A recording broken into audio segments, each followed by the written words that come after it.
There we go. I will now call the Affordability Committee meeting to order. This meeting is being held in person and electronically in accordance with the Municipal Act. We have one public meeting this evening. Although registration to speak prior to the meeting was encouraged, if you have not yet registered and wish to speak, please email cityclerks@barrie.ca or call 705-797-5353 and staff will send you the information required to participate. Tonight's application was submitted by the developer and was deemed complete under the Planning Act to proceed with a public meeting. The subject of the public meeting is to review an application for a zoning bylaw amendment submitted by KLM Planning Partners, Inc. on behalf of Water Sand Construction Limited for lands known municipally as 301 McKay Road West, Barrie. The property is located within the Salem Secondary Planning Area. Members of the Affordability Committee will be listening to the presentation and comments received during the public meeting, but will not be making comments or debating the item tonight. Members of the Affordability Committee will have an opportunity to provide comments when the staff report is considered by the Affordability Committee at a later date.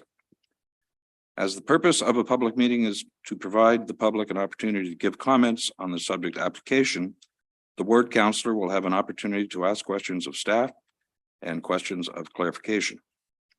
This will allow them to ask questions on behalf of residents unable to attend the meeting. Other committee members, including myself, can ask questions of staff by email at any point before or after the meeting. Questions will be noted by staff and the applicant, however, will not be responded to at this meeting and will be addressed in the staff report presented at a later date. Michelle Banfield, Director of Development Services, would you please confirm that notification was conducted in accordance with the Planning Act for the public meeting? Yes, Chair Nixon, it was. Thank you.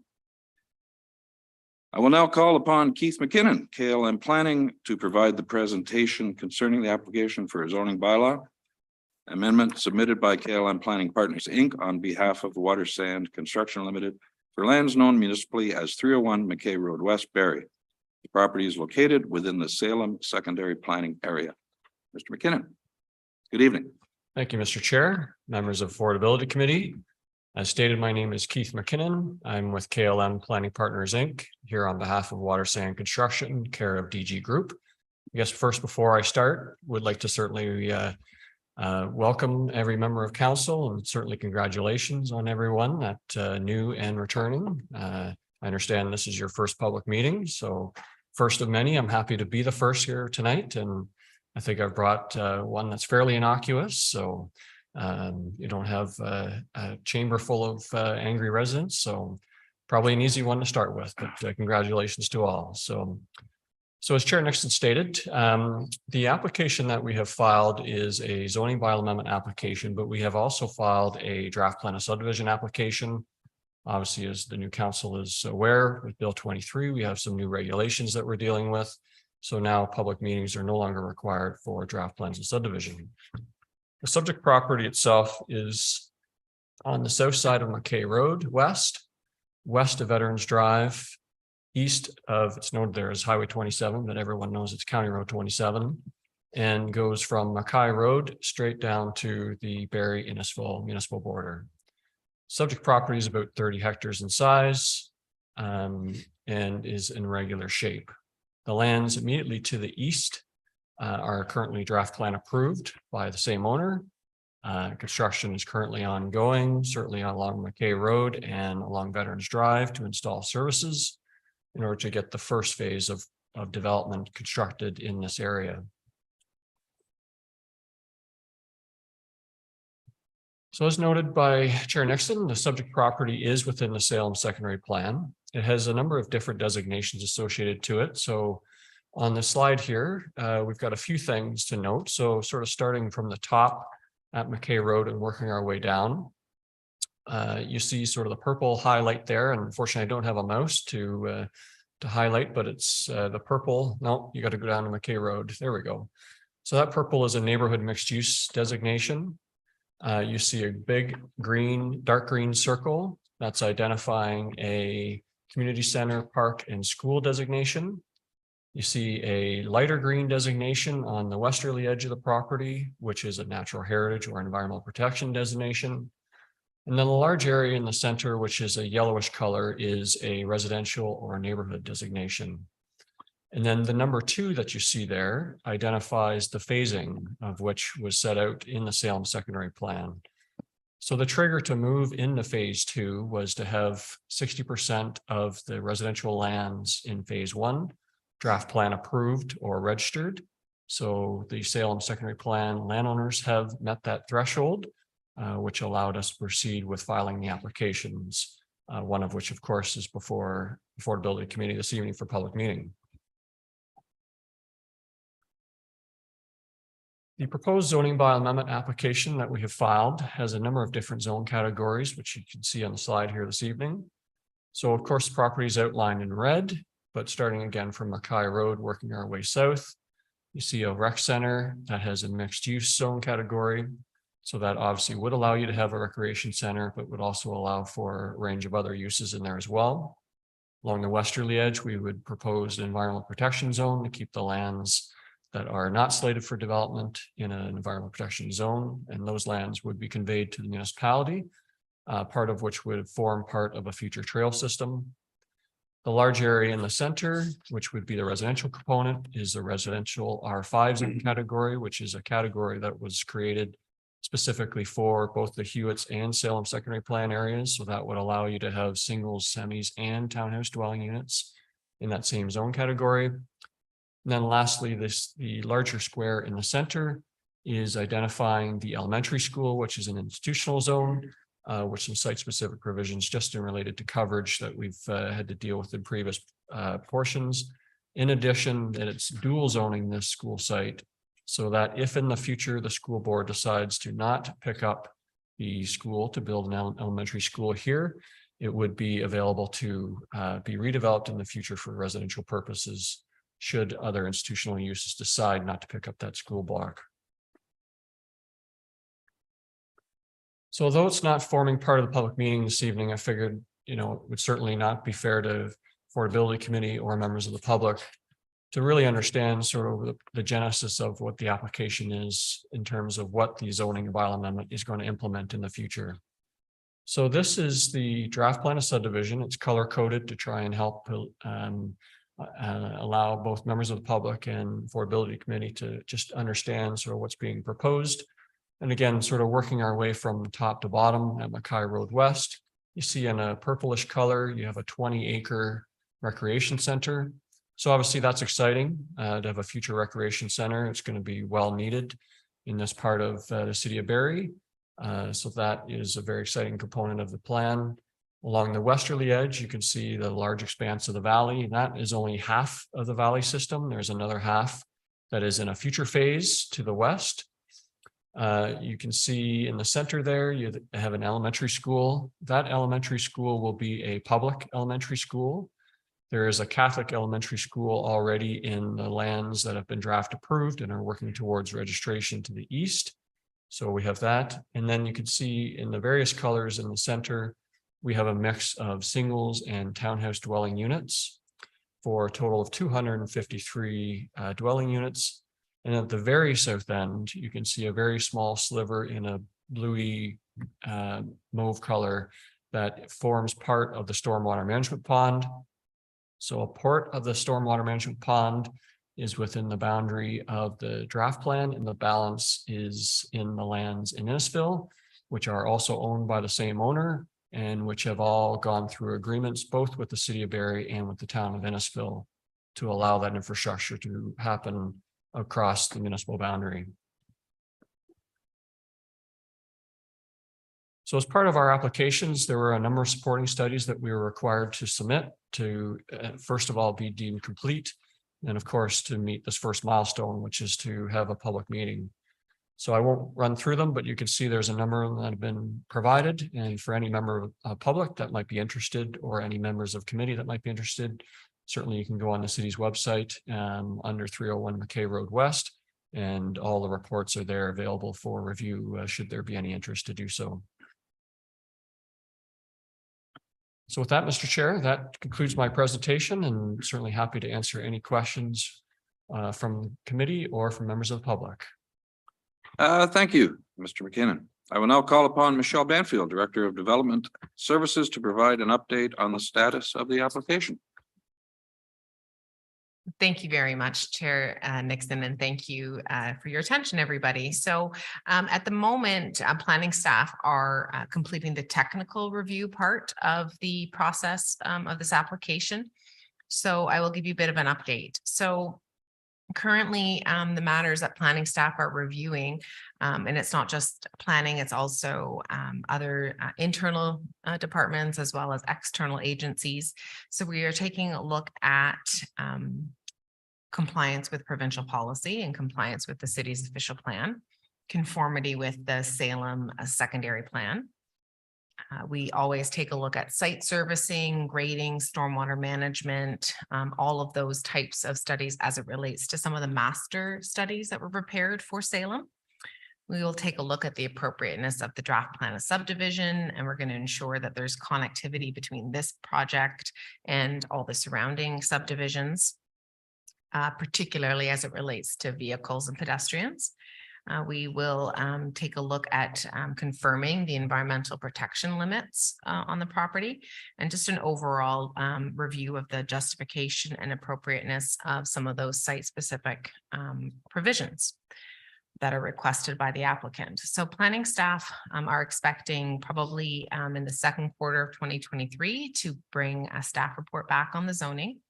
All of the comments that we receive during the technical review process, as well as what we may hear this evening, will be included and addressed in any planning staff report that comes back to general committee.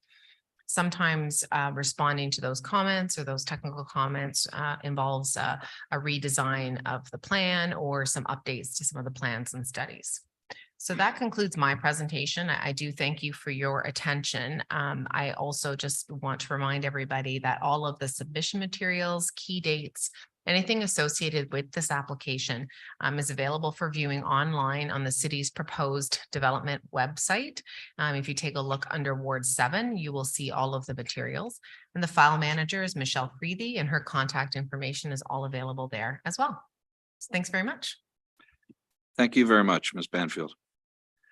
If members of the public have not yet registered and wish to speak, please email cityclerks@barrie.ca or call 705-797-5353, and staff will send you the information required to participate.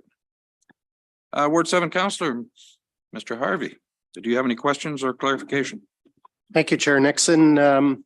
No questions for the applicant, because it seems like there's quite a broad variety of homes that are going to be coming into this area. And I think it's actually going to be quite a sought after area when you've got an elementary school and a rec center within a short walking distance. The only question would be for staff, and it pertains to this application and probably all of the new lands, whether it's on the Salem or the Hewitt side. At what point does staff incorporate permanent calming measures into the roadways? Only because so far, we're not seeing that built in when it's being presented at this stage, whether it's a roundabout, narrowing of the road, rumble strips, that type of thing. So I'm just kind of curious as to when that piece of it is planned into the roads. Through you, Chair Nixon, to Councillor Harvey. So the process happens at this point, it would be that we're considering the zoning, which would be the land use, allowing the singles, the mixed use, those types of things.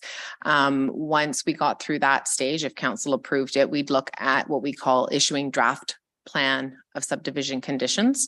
And ultimately that issues draft plan approval. And then that allows the applicant to then go off and do more detailed engineering submissions. And that is when we start taking a look at the detailed everything, like roads are one piece of it, but all of the detailed servicing connections. And it does actually take a bit of time to get through that detailed engineering submission. There is a lot of kind of back and forth between the applicant and staff. And then it's not until staff are satisfied with those detailed engineering plans that we'd move into registering the subdivision. So realistically, you know, as I said, there's still going to be a few months of approval left for kind of the draft plan piece and the zoning piece. And then putting together, although Mr. McKinnon would be able to advise better, it probably would still take another number of months before they do their first engineering submission. Great, thank you. That's all for me. Thank you, Councillor Harvey. If anyone would like to submit written comments, you are asked to email Michelle Freethy, planner in the Development Services Department at michelle.freethy@berry.ca. This evening, we have one referred item. The item was referred by motion 22-G-182, referred by General Committee on December 7th, 2022 correspondence from the Allendale Neighborhood Association concerning Bill 23. That the correspondence from Kathy Colbatch and Barbara Mackey, co-chairs of the Allendale Neighborhood Association, regarding the Allendale Neighborhood Association comments concerning Bill 23 from the December 7, 2022 circulation list be referred to the Affordability Committee or the appropriate reference committee once established for consideration and discussion. C3 is listed on the circulation list dated December 7th, 2022. Do members of the committee have any questions or comments regarding the motion? Seeing none. Do members of council present have any questions or comments regarding the motion? Councillor Reba. Just a question. Are we expecting a staff report at some point on Bill 23, or where do we stand with that? Maybe I could ask Councillor CAO Prowse that question. Through you, Chair Nixon, to Councillor Ripma. I would anticipate that there will be probably numerous updates to council as Bill 23, as you're probably aware, has continued to roll out. Definitions have been clarified, additional measures as part of the bill. So council should expect probably several updates as it relates to Bill 23. The next specific update, I'm not sure I can give you an exact date on that, but I would expect it probably in the next month or two. Thank you. Does a member of committee wish to move the motion? Move that it be received. Or, I'm sorry, no. Does a member of committee wish to move? So move the motion to receive. Oh, to be received, I'm sorry. To receive the correspondence and. I'm happy to move that as received. Thank you, Councillor Harris. We have 3 advisory committee reports to be received. Oh, We need to vote on the list. yes, we do. Thank you, Madam Clerk. Can we have a vote on to receive? All in favor? 1. Carried. Thank you.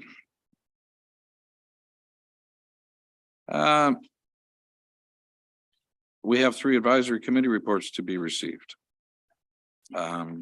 C.1, C.2, C.3. Can I have a member of committee put the advisory committee reports on the floor to be received? Thank you, Mayor Nuttall, Mayor Harris, or Councillor Harris. Are there any questions from members of the committee?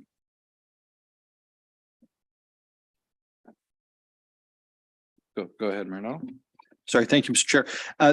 One of the do we have to deal with these one by one, or are they all at once? Through you, Chair Nixon, to Mayor Nuttall. When we receive the committee reports, they can be received all at the same time. They're just listed 6.1, 6.2, 6.3, but Okay. the receipt of them can be dealt with at the same time. I believe there was somewhere in here when I was reading previously with regards to some requests to be taken into consideration as part of the 2023 budget, which is Through you, Chair Nixon, to Mayor Nuttall. Committee could potentially just refer that back to Heritage Berry Committee for further discussion. Obviously, these motions are from the past term of council, and we didn't have any reference committee meetings leading up to the election, so we're playing a little bit of catch up. So if they want to refer it back to Heritage Committee, that's an option. The other option is just have the motion fail. And if Heritage Berry wants to bring something new, another motion back forward, or another recommendation back forward to this committee, they can do so. Thank you, Madam Clerk. Through yourself, Mr. Chair, if it's okay, to Councillor Ritma and Councillor Congo, I think you're on Heritage. How would you rather us deal with that? Do you want to just deal with it in your committee, or would you like us to refer it back? And we're talking specifically about the Heritage Planner position in the 23 budget. Yeah, this is a recommendation that came from the previous Heritage Committee. And this is a recommendation that comes from the Heritage Committee, I think, at every budget time, because they would really like to see a dedicated Heritage Planner on staff. The staff that currently support Heritage Berry are really great, but they really, could use a lot of help because they just don't have enough time. I suppose we could just refer it back to the committee, and then the committee could take a look at it again and make their recommendation to this committee.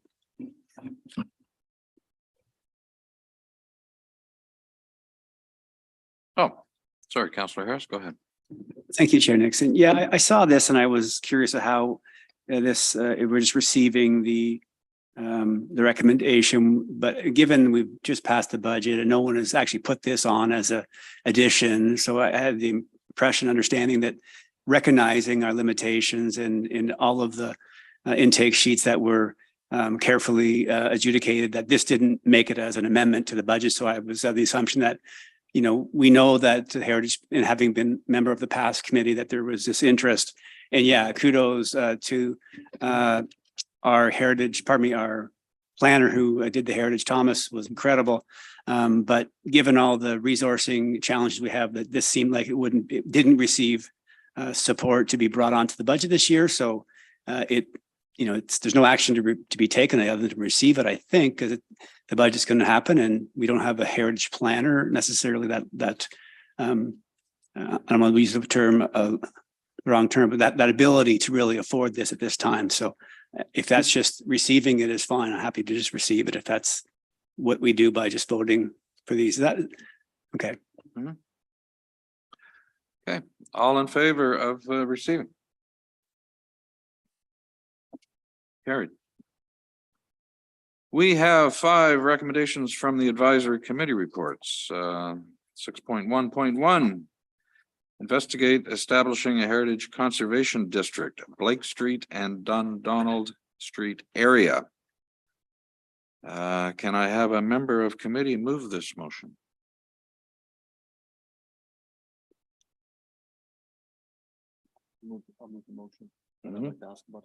Yes. Are there any questions from members of the committee? Go ahead, Mayor Nuttall. Thank you. Thank you, Mr. Chair. Not being there, and it, I believe, would be part of your ward, Councillor Ritma. Is this something that you were behind in this committee and want to see us investigate? Chair Nixon, in response to Mayor Nuttall, yes. The motion is simply that the Development Services Department investigate the feasibility and the costs associated with doing this. It is specific to an area of my ward, which has a whole series of historic houses in it. But at this point, we're not going to commit to doing the work. We're just going to commit to figuring out what the feasibility and the cost of doing this would be. Thank you. That was my only question. So I think I already moved the motion. I'm good with it at that point.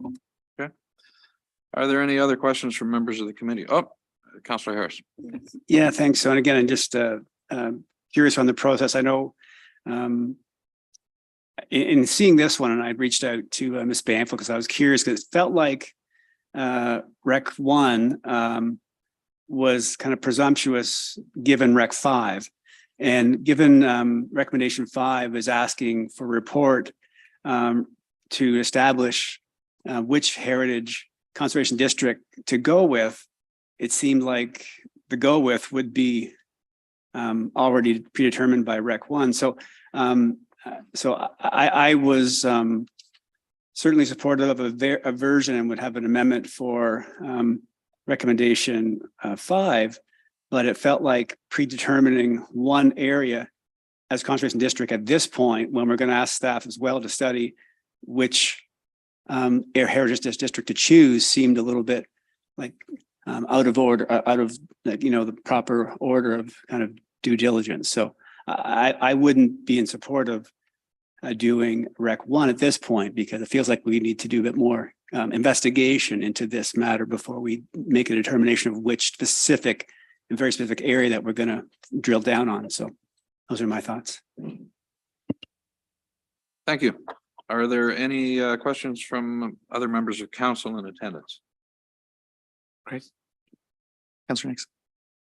Councilor Morales. Thank you, Chair Nixon, through you. So I just want to clarify. So recommendation 1 is on the floor to be received or to be adopted. I just want to clarify.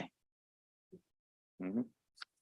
Is it on the floor to be received as information, or is it on the floor to be adopted and sent up the food chain into general committee? It's on the floor to be adopted. To be adopted. Okay, perfect. So thank you. So speaking to it's now on the floor to be adopted. I'm not a voting member of committee. I'm not going to be supporting this. I think I looked at the addresses. I think there are some homes on Blake Street, 20 to some in the 30s, all the way, it goes all the way to 52. And that section actually is in Ward 2. And so is Dundonald. So some of those homes actually would make great candidates. And I would encourage the Heritage Committee, because I know they've said this in the past. They've got information, they've got a clipboard, they'll knock on the door, engage with a resident, and encourage them to go through the process of having their homes get heritage designation. I don't think we should be adopting this to create a district in 2 streets. I think there'd be many questions upon an appeal, because this is there was a development application on Dundonald. Let's just be aware of the optics. And I will actually just turn over to Ms. Banfield just to, if she could go into detail about the implications of Bill 23 and Bill 109 as it relates to language that would prevent heritage sudden heritage designations on properties that have already started an rezoning application process. Through you, Chair. Through you, Chair Nixon, to Council Morales, in Bill 23, there's some language about if there is a development application, municipal councils can't kind of then all of a sudden go knocking on doors and saying for an application that is for a property that's subject to an application. So that's kind of where the limitation is. And I can confirm that the Heritage Committee has been advised of that. You can't, as I said, retroactively knock on doors once there's an application under the Planning Act. And to you, Chair Nixon, once they were advised of that, were they advised of that as they were making this decision? Because they do sign a code of conduct, and I just want to be aware that decisions even made in our advisory committees are still in line with the principles that we expect. Through you, Chair Nixon, I was not at the Heritage Committee. I can ask my colleague who was what they were advised of at the time, or perhaps even the councillors on the committee may recall. Through you, Councillor Nixon, to Councillor Morales. I believe the committee made the recommendation before Bill 23 was received royal assent. So I think there was a different legislative framework in place at that time. Perfect. And as we all know, pending legislation and actually legislation that isn't law is very different. So thank you. That clarifies, and I don't have as many concerns with the Heritage Committee.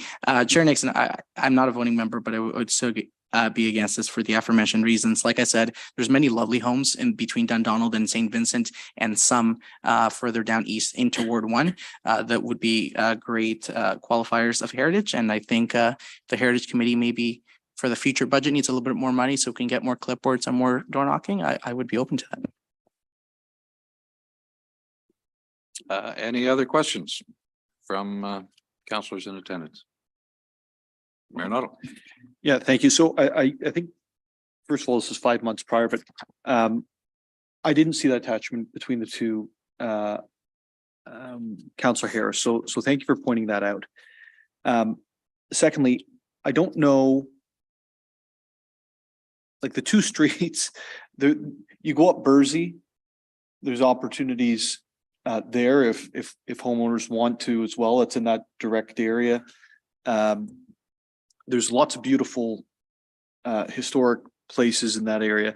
If I guess I'm really speaking to Deputy Mayor Thompson and Councillor Harris and Chair Nixon right now.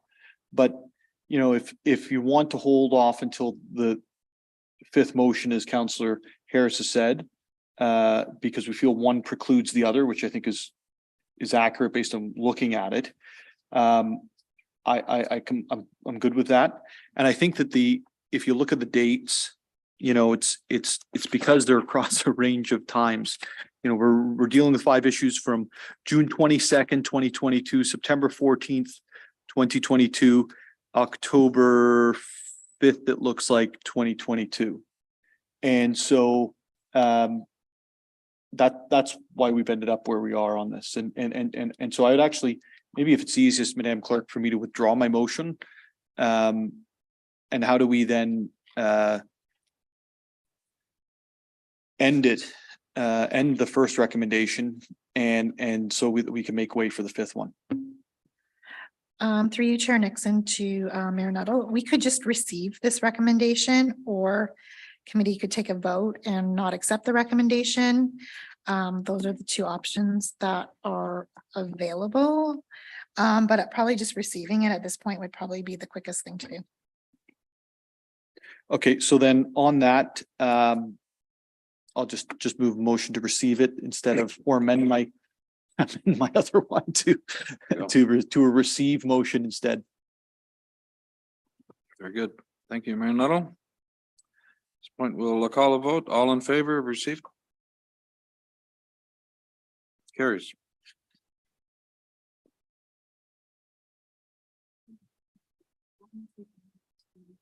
No, carries there. Okay. Moving on to 6.1.3 Municipal Heritage Register, 62 High Street. Can I have a member of committee move this motion? Also move, yeah. Councillor Harris? Happy to put on the floor as printed. Just have a really a question of clarity. I know one item that was asked of us last year at Heritage, and we were happy to do, and Thomas Weersba's here. I didn't realize Thomas, you were here, so that's who I was complimenting earlier. But we actually had, and we were happy to provide a picture and a description of why the property was being presented. So maybe just a question, maybe it's through you, Chair Nixon, to maybe Ms. Banfield or Mr. Weersba. Will that be coming at the next stage, like a picture and a description of why this heritage property is being considered for list?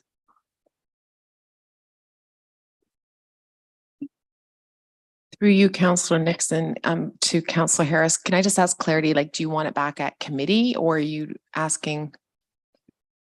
Well, so I guess where this goes next, it's a small detail, but I think it actually adds value to the heritage and we were asked, and we would provide when it came to council or general committee, there would be a picture and a description of why this particular property was being considered to be listed, given its attributes, its historical reference, and those things. So just we're missing the richness of this particular recommendation. So I'm not sure how we'll get that or when we'll get that.